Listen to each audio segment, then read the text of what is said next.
She mocked my silly little food app for years, then had to pitch it to executives while I sat across the table.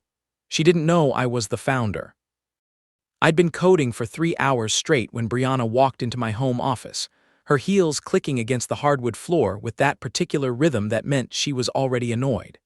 The glow from my dual monitors cast shadows across the room as I worked through another integration bug for food track systems. "Still playing with your little hobby," she said, setting down her wine glass with enough force to make her point. "It's almost midnight, Adrian." I didn't look up from the screen. 3 years of grinding had taught me to focus when the code was flowing. "Just finishing up this client onboarding system. We're rolling it out to 15 new restaurants next week." 15 whole restaurants, she laughed, that sharp sound I'd grown to recognize as her corporate condescension. "Meanwhile, I closed a 6-figure campaign today. Real money, not whatever you're pretending to make with your 8-person startup. 8 people." She always said it like that, dismissing the fact that we'd grown from nothing to 50 active clients. That we'd built something from scratch while she climbed the ladder at Morrison Marketing, her salary jumping from $65K to $85K in the same 3 years. Mine had dropped from $75K to $45K. "Food track isn't a hobby, Brianna. It's a business." "A business?" She moved closer, her reflection appearing in my monitor. "A business that pays you less than a restaurant manager makes, while I'm pulling down real corporate money." I saved my work and finally turned around. She was wearing that navy blazer she'd bought after her last promotion, the one that cost more than I'd spent on clothes in 6 months. Everything about her screamed success: the designer bag, the manicured nails, the confidence that came from steady paychecks and corporate validation. "We're building something sustainable," I said quietly. "Something that matters." "Something that matters," her voice rose. "Adrian, you're 29 years old, you have an MBA. You could be making 6 figures at any real company, but instead you're here at midnight debugging code like some college dropout." The words hit exactly where she intended. I'd heard variations of this speech at every corporate mixer, every dinner party with her friends. The sympathetic looks when she'd introduce me as between careers or exploring the tech space. The way conversations would shift when people learned I'd left a VP track at a Fortune 500 company to join a startup. "Kendra's boyfriend just made partner at his law firm," she continued. "Jessica's fiancé got promoted to senior director. They're building real careers, real wealth. And you're here playing entrepreneur with your silly little food app." Silly little food app. That phrase crystallized something in my mind. 3 years of 18-hour days, of believing in a vision when nobody else did, of watching our client base grow from 0 to 50 restaurants across 3 states. All of it reduced to a silly little food app by someone who'd never built anything in her life. "I think you should consider going back to corporate," she said, her tone shifting to what she probably thought was supportive. "There's still time to salvage your career before you waste any more years on this startup fantasy." I looked at her standing there in my office, surrounded by the whiteboards covered in user flow diagrams and revenue projections, the wall of client testimonials, the photo of our team at the last company retreat. She saw none of it. To her, this was just an elaborate way to avoid getting a real job. "I'm not going back to corporate," I said. "Then this isn't working, Adrian. I can't keep watching you throw your life away on something that's never going to be more than a hobby. I need a partner who's serious about building a future." The ultimatum hung in the air between us. Choose corporate success or choose her. As if those were the only 2 paths that mattered. As if everything I'd been building was worthless because it didn't come with a corporate title and a corner office. Something shifted in me that night. Not anger, anger would have been counterproductive. Instead, a cold clarity settled over my thinking. If Brianna couldn't see the value in what I was building, then maybe she didn't deserve to know about what was coming next. I turned back to my computer and opened my email. Sitting in my inbox was a message from Menutech's acquisition team, marked urgent. The subject line read, "Strategic Partnership Discussion Food Track Systems." "Fine," I said, not looking at her. "I'll think about what you said." But I wasn't thinking about going back to corporate. I was thinking about how some people see opportunity while others see only what they're told to value. And I was thinking about how much more satisfying success becomes when the people who doubted you never see it coming. I closed my laptop and walked to the kitchen, where Brianna was already pouring herself another glass of wine. She looked satisfied, like she'd finally gotten through to me about my career situation. "I'm glad you're being reasonable about this," she said, settling onto the couch. "I've actually been thinking. Garrett mentioned they might have an opening in business development at Morrison. It wouldn't be VP level immediately, but it's a path back to real corporate work." Garrett, her former boss who'd made director by taking credit for other people's campaigns. The same guy who'd spent an entire dinner party last month explaining to me why food service technology was a dead-end market. "That's thoughtful of you," I said, keeping my voice neutral. Over the next 2 weeks, I made a decision that would change everything. I stopped sharing information about FoodTrack. When the Menu Tech partnership call went better than expected, I didn't mention it. When our client retention metrics hit 94%, I kept that to myself. When Raj, my co-founder, texted me about the acquisition interest, I responded during my lunch break, away from home. The Menu Tech opportunity was bigger than I'd initially realized. They weren't just interested in a partnership. They were exploring a full acquisition of FoodTrack as part of their expansion into restaurant management software. The preliminary numbers they mentioned made my $45K salary look like pocket change. But at home, I maintained the facade. I kept wearing the same 3 button-down shirts I'd been rotating for months. I continued packing lunch instead of eating out. I let Brianna pay for dinner when we went out with her friends, enduring the subtle looks and the way she'd wave off my attempts to contribute. "Don't worry about it," she'd say, loud enough for the table to hear. "I've got this one." The condescension was becoming more pronounced. At Kendra's birthday party, Brianna introduced me to her marketing director as my boyfriend who's still figuring out his career path. When I tried to explain what FoodTrack actually did, she cut me off. "He's very passionate about it," she said with that indulgent smile. "It's sweet, really. Everyone needs a hobby." I watched her friends nod sympathetically, the way people do when someone's dating beneath their station. The way they'd glance at my off-the-rack shirt and scuffed shoes, then back at Brianna's designer everything. What they didn't know was that I'd just signed a revised contract with Menu Tech that bumped my base salary to $95K, with equity options that could be worth mid-six figures if the acquisition went through. What they didn't know was that FoodTrack had just landed a pilot program with a restaurant chain that had over 200 locations. I kept living like I made $45K because I wanted to see how far Brianna's contempt would go. I wanted to understand exactly who I was dealing with. The answer came during a dinner with her corporate friends 3 weeks later. We were at some upscale steakhouse downtown, the kind of place where entrees start at $40 and the wine list requires a sommelier consultation. "So Adrian," said Marcus, Kendra's lawyer boyfriend, "Brianna tells us you're in the food service industry." "Food technology," I corrected. "We build management software for restaurants." "That's niche," he said, the way people say interesting when they mean irrelevant. "It's actually a growing market," I started, but Brianna interrupted. "He's being modest. It's more of a side project right now, very early stage." She turned to me with that patronizing smile. "Tell them about your other options, honey, the corporate opportunities you're considering." The table went quiet. Everyone could feel the tension, the way she was positioning me as someone who needed to be managed, guided back to respectability. "I'm committed to FoodTrack," I said simply.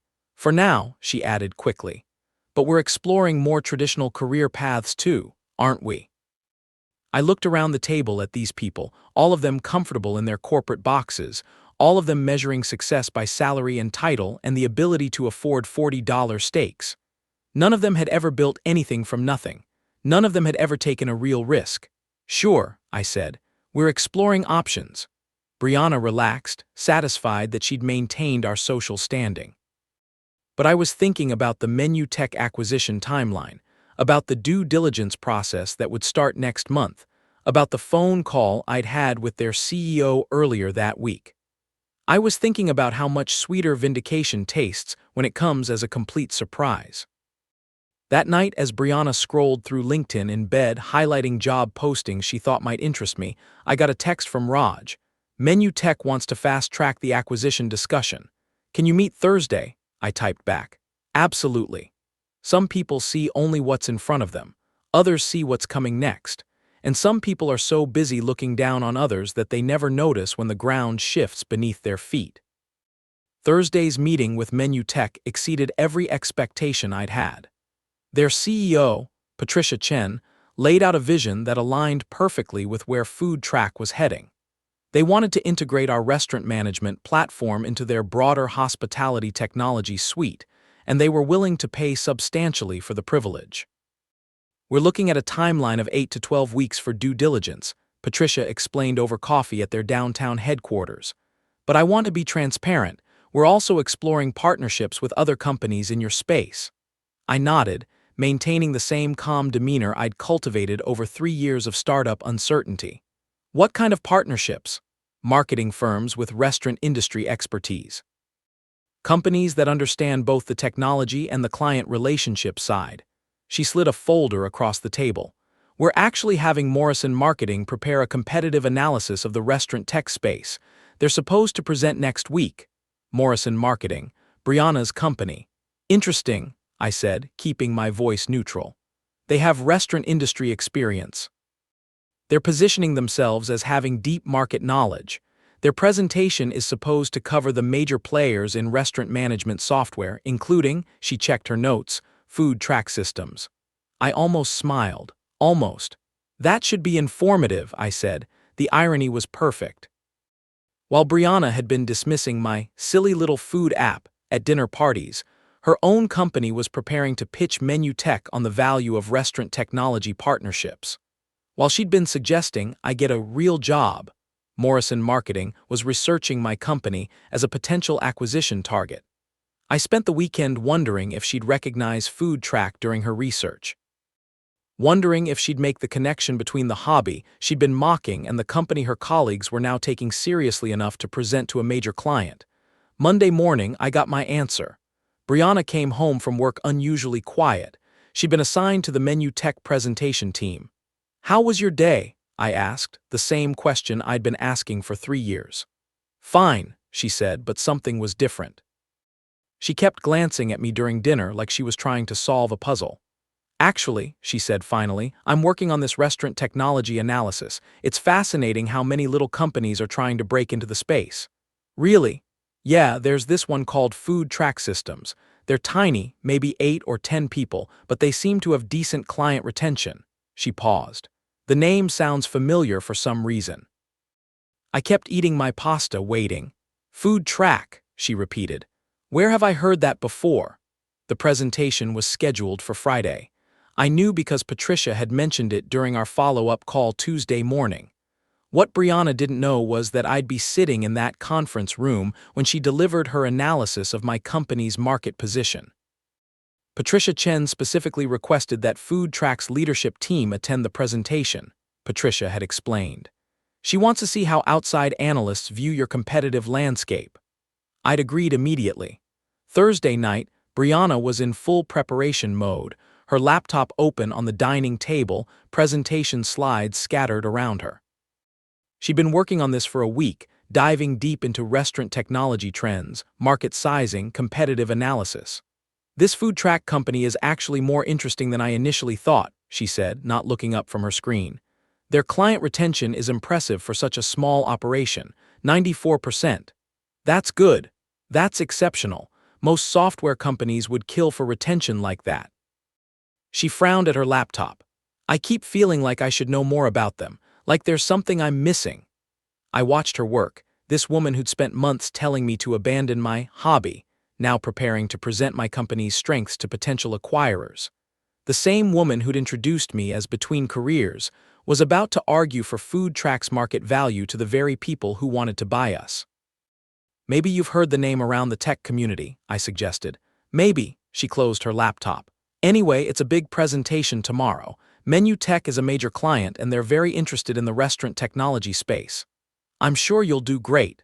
Friday morning, I put on my best suit, the one I'd bought for FoodTrack Series A pitch 2 years ago, and drove to Menutech's headquarters. Patricia met me in the lobby. "Ready for this?" she asked as we walked toward the conference room. "More than ready." The Morrison marketing team was already set up when we arrived. Brianna stood at the front of the room, confident and polished, her presentation queued up on the large screen. She was wearing her power suit, the one she'd bought after her last promotion. She looked up as we entered, and I saw the exact moment recognition hit her. Her eyes widened, her confident smile faltered, and for the first time in 3 years, Brianna Morrison was completely speechless. "Everyone," Patricia announced, "I'd like you to meet Adrian Martinez, Vice President of Business Development at Food Track Systems." The silence stretched for what felt like an eternity. Then Brianna found her voice. "Adrian," she said, her professional composure cracking. You're with Food Track." "I co-founded it," I said simply, taking my seat at the conference table. Her presentation was about to begin, and she was going to have to explain to a room full of executives why my silly little food app was worth their serious consideration. Some of us, I thought, believe in building something meaningful, even if others think it's silly. Brianna's presentation was flawless, which made it even more devastating. For 45 minutes, she methodically outlined Food Track's competitive advantages, market position, and growth potential. She highlighted our 94% client retention rate, our expansion into multi-location restaurant chains, and our exceptionally strong leadership team with deep industry expertise. Every slide was a vindication I'd never asked for, delivered by the woman who'd spent months telling me to abandon this hobby. Food Track Systems represents one of the most promising acquisition targets in the restaurant technology space, she concluded, her voice steady despite the occasional glance in my direction. Their combination of technical innovation and client relationship management makes them ideally positioned for rapid scaling. Patricia nodded approvingly. "Excellent analysis. This confirms our preliminary assessment." She turned to me. "Adrian, any thoughts on Morrison Marketing's evaluation of your company?" "Very thorough," I said. "It's always interesting to see how outside analysts view what we've built." The meeting ended with handshakes and next step discussions. Brianna packed up her materials quickly, avoiding eye contact. As the room cleared, Patricia pulled me aside. "We're ready to move forward with the acquisition offer," she said. "I'm thinking we can have preliminary terms by next week. I look forward to seeing them." That evening, Brianna was waiting in my living room when I got home. She'd clearly been there for hours, her laptop open, papers spread across the coffee table. "How long?" she asked without preamble. "How long what? How long have you been lying to me?" I sat down across from her, noting the word choice. Not "how long have you been successful?" Or "why didn't you tell me?" but "how long have you been lying?" "I've never lied to you, Brianna. I told you exactly what I was doing. You just chose not to believe it was valuable. You let me think you were struggling. You let me pay for dinners, introduce you as between careers. You insisted on paying for dinners. You chose those introductions. I never asked you to position me as anything other than what I am." She stared at me and I could see her mind working, recalculating 3 years of assumptions. "The salary you told me was accurate at the time. It's not accurate now. What's your salary now?" "95,000 base, plus equity that could be worth considerably more." The number hit her like a physical blow. She'd been making $85K and treating me like I was financially dependent on her charity. "This is insane," she said, standing up and pacing. "You've been making more money than me while letting me think, while acting like what? Like someone who believed in what he was building even when the person closest to him called it a hobby. That's not fair. Isn't it? You spent months telling me to get a real job. You introduced me to your friends as someone who needed career guidance. You made me feel like I was wasting my life while you were building yours." She stopped pacing. "I was trying to help you. You were trying to fix me. There's a difference." My phone buzzed. A text from Raj. "Menu Tech just sent the acquisition terms. You need to see this." I glanced at the message, then back at Brianna. "I need to take this call. We're not done talking." "Actually, we are." I stepped into my office and called Raj back. The numbers he read to me were staggering. Menu Tech was offering $47 million for Food Track, with $2.8 million of that going directly to me as my share of the equity. "There's something else," Raj said. "They're also acquiring Morrison Marketing as part of a broader consolidation strategy. Apparently they want to bring marketing and technology under one umbrella." Morrison Marketing, Brianna's company. "When?" "Same timeline as our deal. 8 weeks, maybe sooner." I hung up and walked back to the living room. Brianna was still there, still processing. "That was about the Menu Tech acquisition," I said. "Acquisition? They're buying Food Track, $47 million. She sat down heavily. 47 million. They're also acquiring Morrison Marketing, consolidation strategy. The color drained from her face. What does that mean? It means we're about to become colleagues. Technically, you'll be reporting up through my division. I watched her absorb this information. The woman who'd spent months positioning herself as my professional superior was about to become my subordinate. The person who'd suggested I needed career guidance was about to work for the company I'd co-founded. This can't be happening, she said quietly. It gets better, I continued. Menutech is planning some restructuring, redundancies in the marketing department. They want to keep the restaurant industry expertise but eliminate duplicate roles. Redundancies?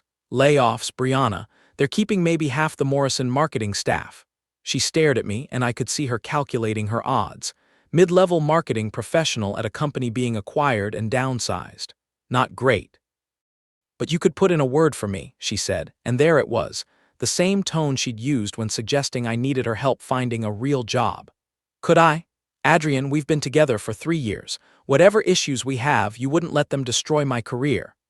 I looked at this woman who'd spent months dismissing my work, who'd introduced me as between careers, who'd given me ultimatums about choosing between her and my hobby. You're right, I said. I wouldn't destroy your career. Relief flooded her face. I'd let you do that yourself. The relief disappeared. Menutech values performance and results, I continued. They'll make their staffing decisions based on who adds value to the organization. Your presentation today was excellent, maybe that will be enough. But we both knew it wouldn't be. In a consolidation, they'd keep the senior people and the specialists. Mid-level generalists like Brianna would be the first to go. I need to make some calls, she said, gathering her things. Of course, good luck with the transition. She stopped at the door. Is this revenge? No, I said, and I meant it. This is just what happens when you build something meaningful instead of just climbing someone else's ladder. After she left, I sat in my office surrounded by 3 years of work, the whiteboards, the client testimonials, the late-night coding sessions she'd mocked. Soon, this would all be part of something bigger, something that would reach hundreds of thousands of restaurants. My phone rang. Patricia Chen. Adrian, I wanted to give you a heads up. We're moving fast on the Morrison marketing integration. We'll need someone to oversee the transition, manage the redundancies, reassign the remaining staff. I see. Given your business development background and your familiarity with their recent work, we'd like you to lead that process. I would be deciding who stayed and who went. I would be reassigning Brianna to whatever role, if any, remained for her. I'd be happy to help with the transition, I said. Some people see only what's in front of them. Others build what comes next. And sometimes, the universe has a sense of humor about who ends up working for whom. 6 months later, I was running a 9-figure division at Menutech, overseeing restaurant technology partnerships across North America. The FoodTrack acquisition had exceeded every projection, and my equity payout had bought me a downtown condo with cash. No mortgage, no debt, just the satisfaction of owning something built with my own work. Brianna hadn't been so fortunate. The Morrison marketing layoffs had eliminated her position, along with 60% of the marketing staff. She'd managed to avoid the first round of cuts by accepting a reassignment to overnight client support, handling restaurant emergency calls from 11 p.m. to 7 a.m. The pay cut was substantial, but it kept her employed while she explored other opportunities. Those opportunities hadn't materialized. Her LinkedIn profile now listed her as marketing consultant, with no clients visible. The designer clothes had been replaced by business casual. The confident corporate climber had become someone who posted inspirational quotes about pivoting and embracing change. I ran into her last week at a coffee shop downtown. She was alone, laptop open, working on what looked like a job application. Adrian, she said, looking up with a smile that didn't quite reach her eyes. Congratulations on everything. I heard about your promotion. Thank you. How are you doing? Great, really great. Just exploring some exciting new opportunities. We both knew what that meant. I'm glad things worked out for you, she said. You were right about FoodTrack, about building something meaningful. I nodded, thinking about the restaurant owners who'd sent thank you notes, the staff whose jobs had been made easier by our software, the small businesses that had grown because of what we'd built. Sometimes it just takes time for people to see the value, I said. She gathered her things, and I noticed her hands shake slightly as she closed her laptop. 3 years ago, she'd been the one with the steady income, the corporate confidence, the certainty about what constituted real success. Take care of yourself, Brianna. You too. That evening, I had dinner with Sarah, a product manager I'd been seeing for the past few months. She understood the startup world, the long hours, the satisfaction of building something from nothing. When I talked about FoodTrack's growth, she asked intelligent questions about scalability and market expansion. "You seem happy," she said as we walked back to my place. "I am," and I was, not because of Brianna's struggles, but because I'd stayed true to what I believed in when everyone else saw only failure. Because I'd built something that mattered, something that would outlast corporate politics and quarterly reviews. Some people climb ladders, others build the companies that make the ladders. And sometimes, the best revenge is simply living well while others learn the difference between having a job and creating value. The silly little food app had become something meaningful after all.